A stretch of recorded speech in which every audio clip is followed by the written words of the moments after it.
क्या president governor के द्वारा असेंट के लिए भेजे गए किसी स्टेट के लेजिस्लेटिव बिल को इनडेफिनेटली डिले कर सकता है?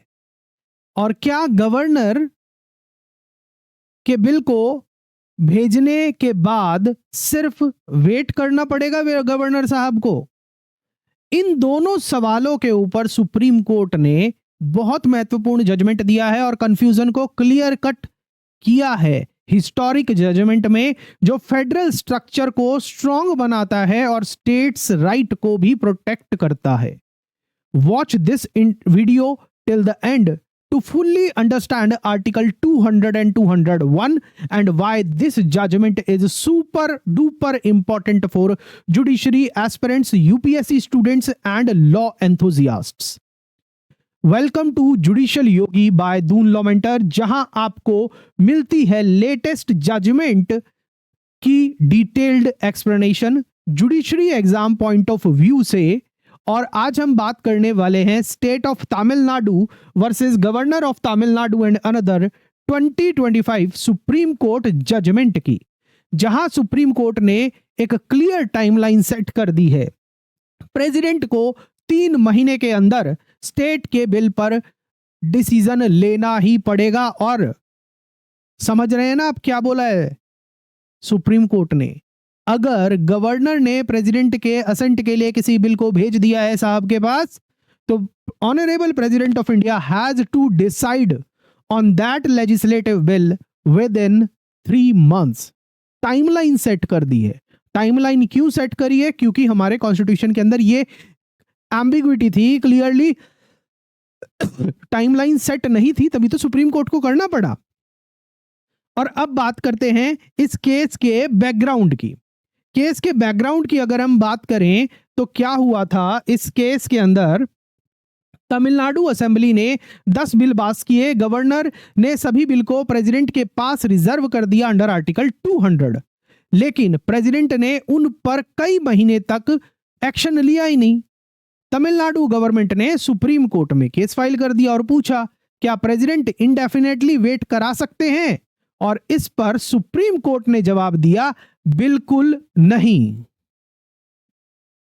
आर्टिकल 200 और 201 इससे रिलेट करते हैं। जो आर्टिकल 200 है वो क्या कहता है? जब एक स्टेट बिल गवर्नर के पास जाता है तो गवर्नर के पास 3 ऑप्शन होते हैं, या तो असेंट दे, या असेंट विद होल्ड करे, या फिर प्रेसिडेंट के पास रिजर्व कर दे।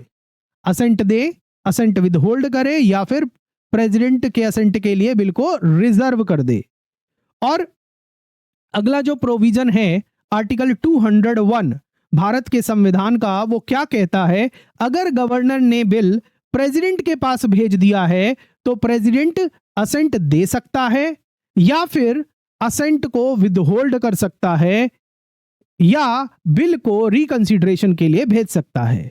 मतलब समझ रहे हैं कि प्रेसिडेंट के पास 3 रिकोर्स है। अगर गवर्नर ने प्रेसिडेंट के असेंट के लिए बिल को भेजा है तो प्रेसिडेंट साहब या तो असेंट दे दें, या विदहोल्ड कर दें, या फिर बिल को वापस भेज दें रिकंसिडरेशन के लिए। लेकिन कॉन्स्टिट्यूशन में कोई भी टाइमलाइन मेंशन नहीं है कि प्रेसिडेंट को कितने टाइम के अंदर यह डिसीजन लेना है। समझ रहे हैं? कॉन्स्टिट्यूशन के अंदर कोई भी टाइमलाइन मेंशन नहीं है। State of Tamil Nadu versus governor of Tamil Nadu 2025 supreme court के केस के अंदर सुप्रीम कोर्ट ने एक हिस्टोरिक वर्डिक्ट देते हुए बेंच कंपोजिशन थी justice J B Pardiwala and justice Mahadevan. और क्या क्या पॉइंट्स लेट डाउन किए वो मैं आपके सामने बता रहा हूं कि प्रेसिडेंट को 3 महीने के अंदर डिसीजन लेना है, ये पहला पॉइंट है।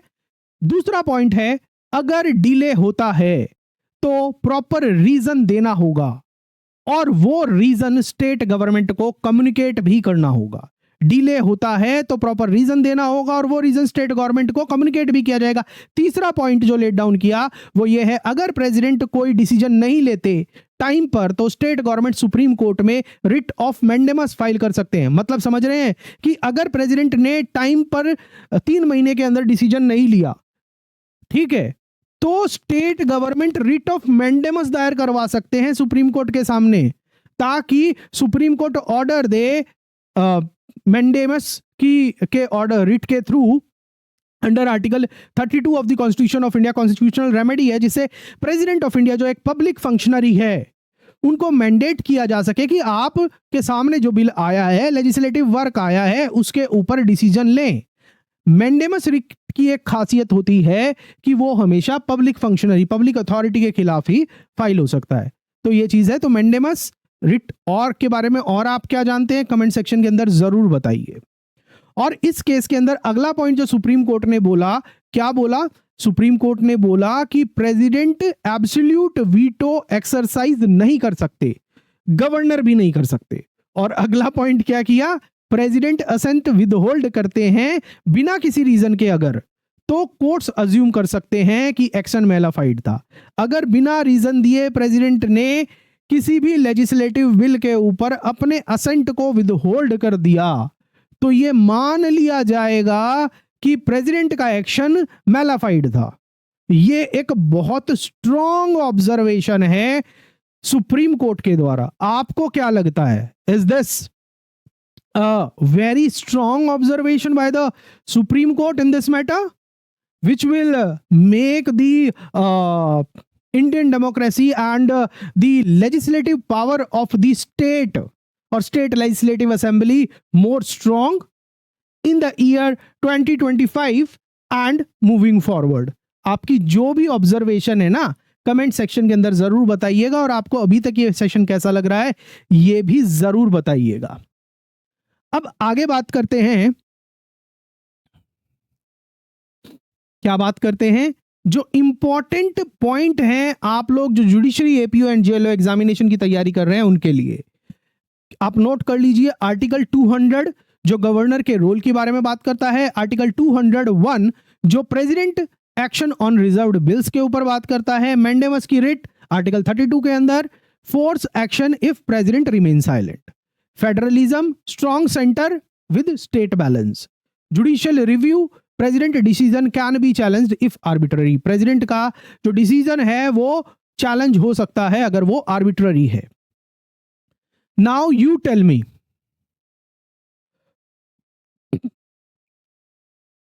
क्या बताएंगे आप?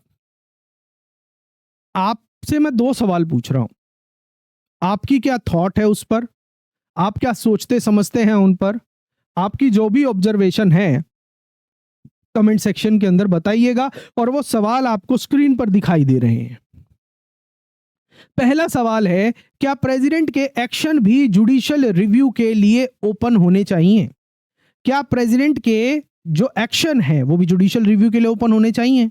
दूसरा, क्या स्टेट को पहले से सेंटर से कंसल्ट करना चाहिए था जब बिल प्रेसिडेंशियल असेंट के लिए गवर्नर भेजने वाले हों? गवर्नर जब बिल को भेजने वाले उससे पहले क्या स्टेट को सेंटर से कंसल्ट करना चाहिए या नहीं चाहिए?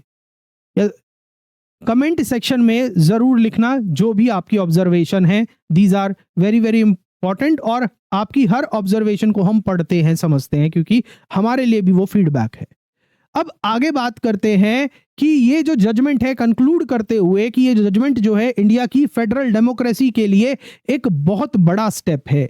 It ensure that neither the governor nor the president can delay legislative process forever. It promotes transparency, accountability and strengthen the state autonomy in the legislative processes. Judiciary exam aspirants, this case is a must learn for article 200, 201 writ of mandamus, federalism and centre state relations के लिए important है। Subscribe करिए आप judicial Yogi by Doon law mentor को, और ऐसे ही powerful legal updates के लिए बेल आइकन जरूर से जरूर प्रेस कर दीजिए, so you never miss important exam relative videos. और अगर आप हमारे साथ पर्सनलाइज तरीके से judiciary APO and JLO examination की तैयारी करना चाहते हैं तो doonlawmentor.com हमारी वेबसाइट है, या फिर आप हमारी Android app Doon law mentor को गूगल प्ले स्टोर से इंस्टॉल करिए, और हमारे पेड और फ्री कोर्सेज को जुडिशरी एपीओ जेएलओ एग्जामिनेशन के लिए वहां से आप एक्सप्लोर कर सकते हैं। सारे कोर्सेज ऑनलाइन हैं, आप कभी भी एक्सेस कर सकते हैं। चलिए मिलते हैं हम आपसे नेक्स्ट सेशन के अंदर। Thank you, God bless you. Feedback जो भी है कमेंट सेक्शन के अंदर जरूर दीजिएगा।